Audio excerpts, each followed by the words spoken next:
what can people do if they're listening and they're convinced now that they should be doing more, can be doing more, whether it's where they work, where they pray, where they take their kids to school, starting in their home for sure, but it can't be just recycling at all. It needs to go out from there. Absolutely. So what I always recommend is looking, so I mean, coming from Project Drawdown, which we do kind of aggregate all of the biggest solutions to climate change. I always recommend, like, just look at that list of things. There are things there for, farmers and teachers and doctors and, builders, huge opportunities for people in construction and, the building sector.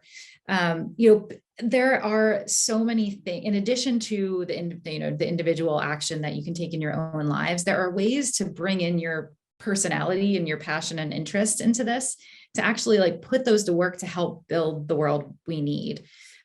So I always see that our drawdown framework as like, what tickles you when you look at it, what makes you feel excited to contribute to? Because I think in the end, we all need to be able to, this isn't about just the kind of not getting a straw when you go to McDonald's. It's also about, what do I want my legacy to be in this? Like, how do I want to contribute positively to this?